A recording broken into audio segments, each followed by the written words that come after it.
Hi everyone, this is Note Taking 101. This is a quick overview of why we take notes, the importance of note taking, some different note taking strategies, and just general tips involving note taking because it is such an important part of the academic process. So the first thing we're going to talk about is why do we take notes?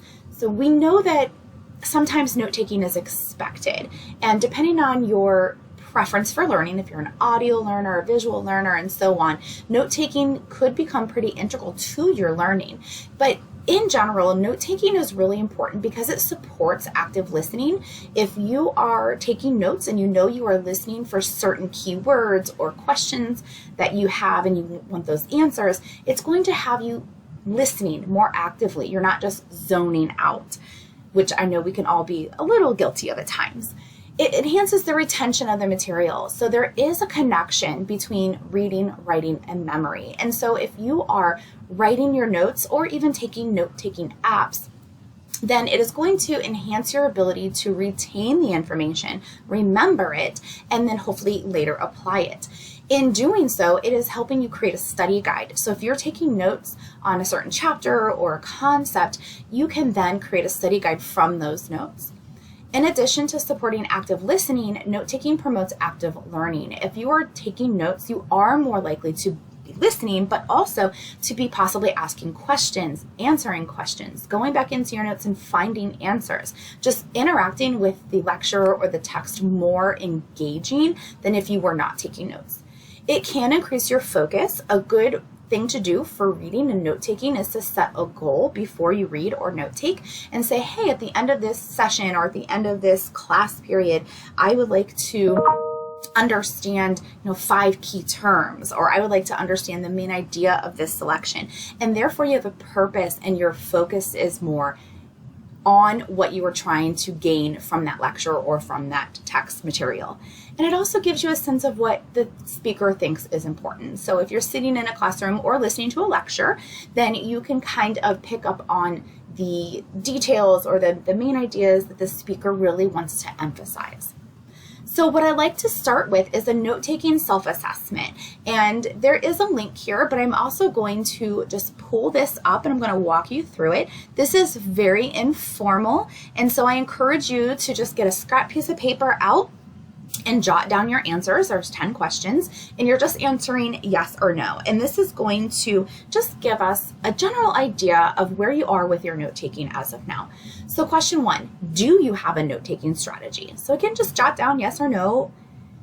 Number 2, do you try to write down everything your professors say in class or on their online recordings? Are you like scrambling to write every word down?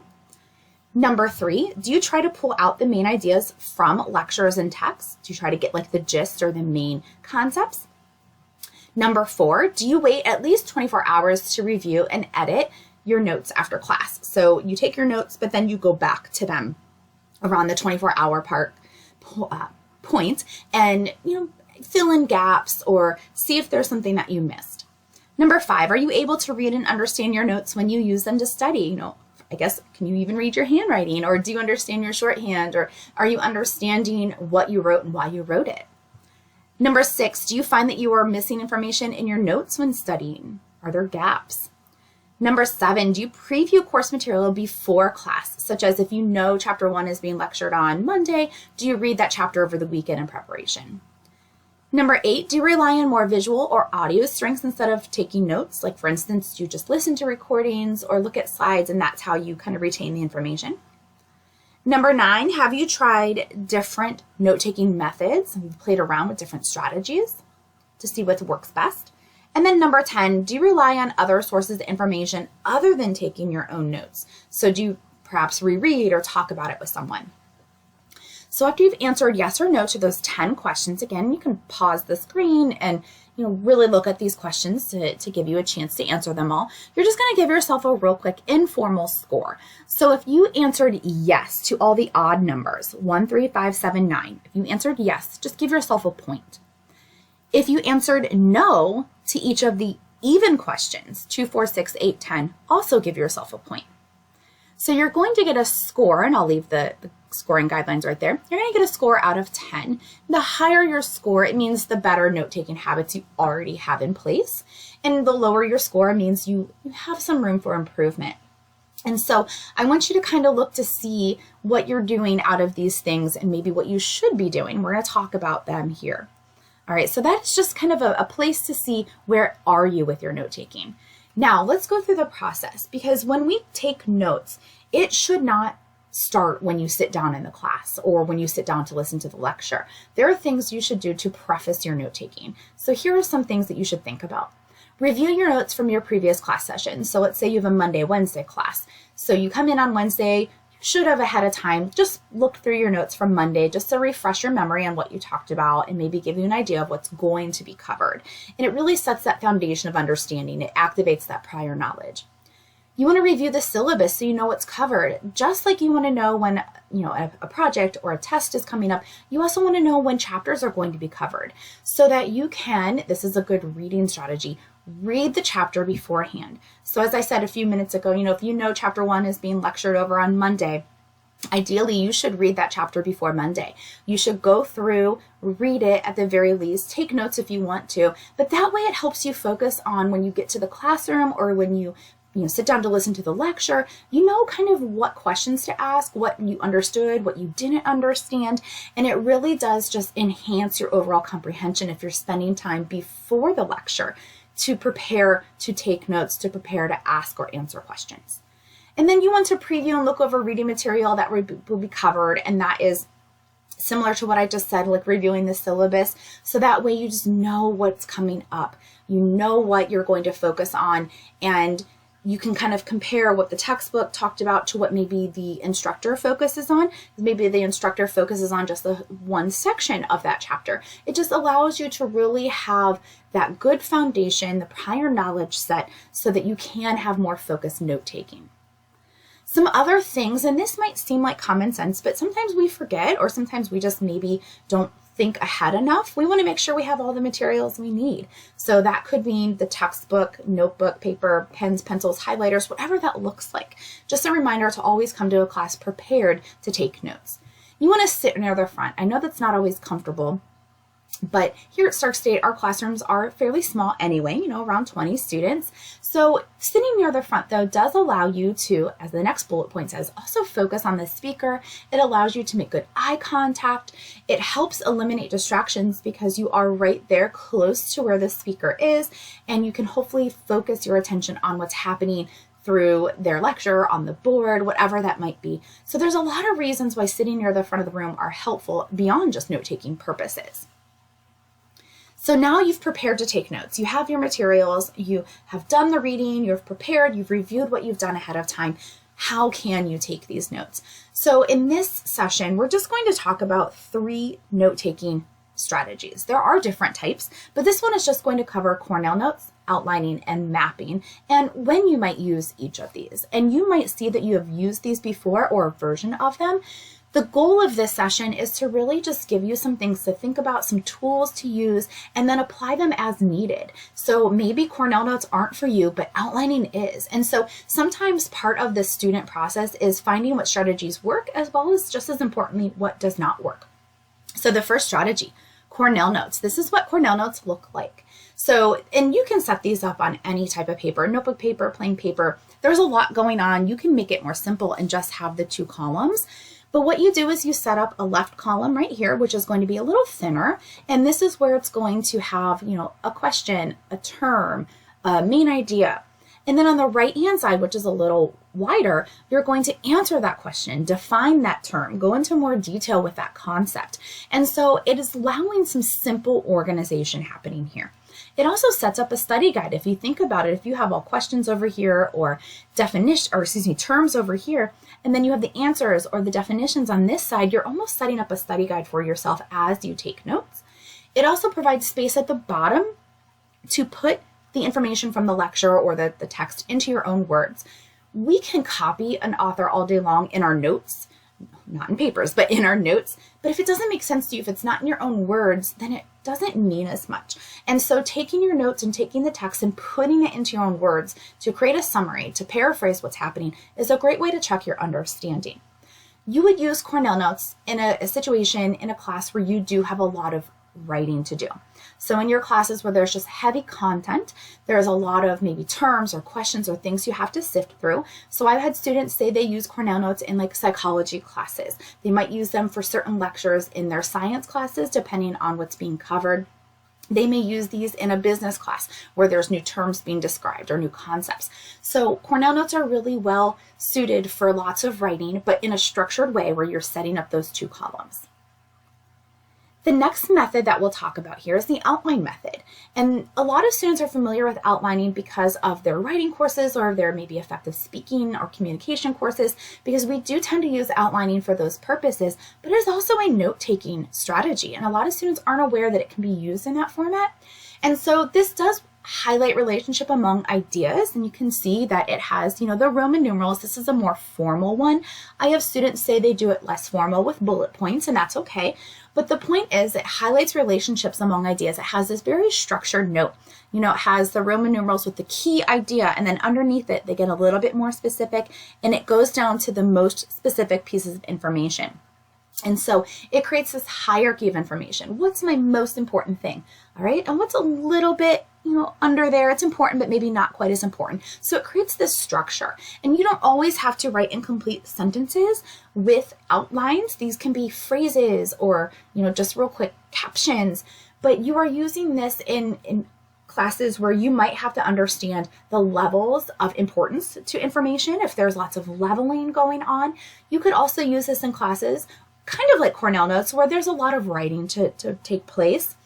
So the outline method really does allow that structure. So if you're a visual person or even a read-write person that likes information in a visual format or in written format, outlining could be helpful for that because you are seeing it in a very structured way. The last type of method that we'll talk about is mapping, and this is for visual learners in particular. And you can add colors and you can kind of fancy it up, or it can be very basic. There's lots of different type of mapping. These are just a couple examples because I've seen mapping called like fishbones and Venn diagrams and things like that. So they can look and take on different forms. But the point is they're helping make connections or kind of allowing you to see things in a more visual way. So mapping would be for subjects where you don't have necessarily a lot of writing. I mean, there's just lists. Logistically, there's not a lot of space for it because you have, maybe your center idea and then things branching out, trying to understand, main idea or subtopics. So you're using this to show relationships or connections between ideas. And so I do have some students say they use this in some science courses, in some math courses, where they're trying to see how things are connected. Again, this is more for showing those connections, a visual way to represent information, and when you don't necessarily have a ton of writing to do, so not sentences or paragraphs, the mapping is a good way to go for that purpose.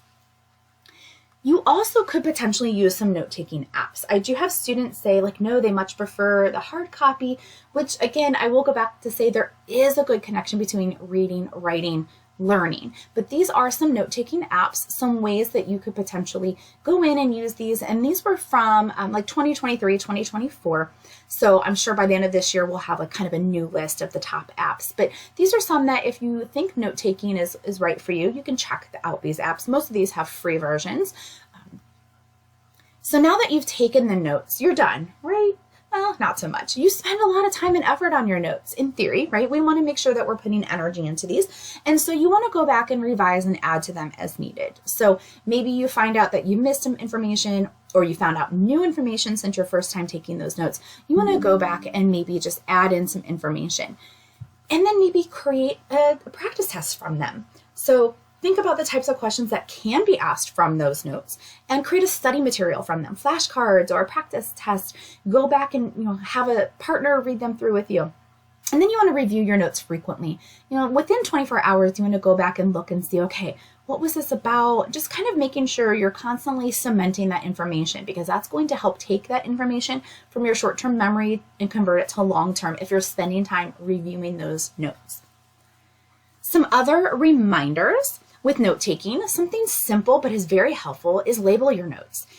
Every day you take a new set of notes, put down what date it is, what chapter or what concepts you're covering, so it's a quick reference for you. Also be prepared. Again, this goes back to slides at the beginning. Make sure you're ready to take notes.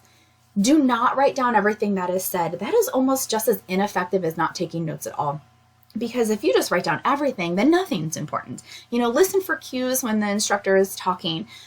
Anytime they emphasize something, or write it on the board or repeat it, those are cues that it is important information, and write those down. I will sometimes tell students, hey, if you think you're going to miss something, ask your instructor if it's okay to record the lecture. Most of the time they're going to say that's fine, but always ask, and then you could record the lecture, and that way you might not feel as much pressure to try to write everything down or the key ideas down that session. You can jot some stuff down and maybe go back later and re-listen to it and fill in what you missed, or really spend some time on a particular concept. So pay attention to what's written on the board. Again, that's a big cue that something is essential. Come up with symbols or shorthand. Sometimes we are writing very quickly in a short amount of time, so shorthand or little symbols might be helpful. Review your notes after class. We just talked about that. Spending time with them after helps convert that information from short to long term. And then always put information in your own words. Summarize them, paraphrase them, so it makes more sense. So I also want to quickly add that when you are taking notes, I would advise to never copy your notes word for word into your notebook. So the reason for that is, let's say you have to take notes and then write a paper, and you forget that you copied word for word from your textbook, and then you use that into your paper. You just plagiarized. So I would always say, when you are taking notes, always put it in your own words. Or if you are directly quoting, put quotes around that sentence or that term or whatever it is, and then put the page number you got it from. That way you're setting yourself up for academic honesty. If you do have to write a paper or reference it, you know what were your words and what was the author's words. How long do you keep your notes? Well, some kind of guide, I guess, is if the class is a prerequisite. So if you're taking a 100 level class right now, and in the spring you're taking a 200 level class that relates, I would hang on to those notes. If it connects to your major, you want to keep them for a little longer, or if you just really liked it. So sometimes it's okay to get rid of your notes at the end of the semester, but that's the minimum you should keep them, is the full length of the semester. All right. Here is just a quick pause and reflect, and I'll make this a little larger because I just want you to take a moment to think, what is your own note-taking style? Maybe you didn't have a name for it before we started this session, and now you're like, oh yeah, I use, outlining, or I use Cornell Notes. Are there similarities to one of the 3 methods that we just talked about here? I'm like, yeah, you know what? Now that I think about it, I actually do a lot of mapping. And then what do you think you can do to improve your note-taking? Maybe you're not reading the text before class. Maybe you are not going back and reviewing them. What could you do to improve it? And then was there a system that we just talked about today that you could start implementing? You're like, you know what, Cornell Notes I think could really work for me. Could you start implementing that? So I just want you to take a moment, and even if you don't write this down, just in your own head, think about that so that you can start to make changes, if necessary, to your note-taking. All right, and then I'm going to start to wrap this up by telling you that you will have an assignment connected to note-taking that is related to Cornell Notes and outlining. So in your Brightspace, you will have all of these files that I'm about to show you, but I want to walk you through the assignment just so that you're aware how to complete it. So when you get into Brightspace, you will get your assignment. This is what it looks like. If you see this button, you'll click it to make sure you can type in, because you can see, click or tap here to enter text. You are going to create an outline. This is a guided outline, and this is just to make sure you're comfortable with how to create outlines. You can use the video that I'm currently recording, or the PowerPoint is made available to you in Brightspace as well, and you are just going to fill in the missing pieces from the slideshow/video. So you are working through this guided outline to hopefully help you understand how outlining is structured. Now, some students just do not use outlining for note-taking purposes, and this is encouraging you to try it. So this is the first part you will do that's related to this workshop PowerPoint that you just viewed. The second part is Cornell Notes. So you are going to read the article. You can click here and find it, or it's pasted for you right underneath. It is also uploaded into Brightspace as a PDF. So there's multiple places you get this article. It's very quick. It's less than 2 pages of reading. So you're first going to read that article, and then you are going to take notes. you're going to take notes on this article using Cornell Notes. So you are going to, at least over here, it says 3 main points. So 3 main ideas or 3 terms. And then on the right-hand side, answer those, define those terms, go into detail about those main ideas, explain the concept. And then at the bottom, you're going to include a 2 to 3 sentence summary.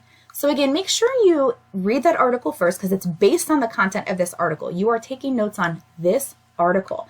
You're going to pull out 3 ideas or terms, go into more detail about them over here, and then summarize in 2 to 3 sentences the article down there in your own words. So that is the connected assignment related to this. I hope you enjoyed this, that you picked something up, that you use a tip or strategy or try something new or different to enhance your note taking. And if you have any questions, please feel free to reach out. There's my contact information there. Have a great day.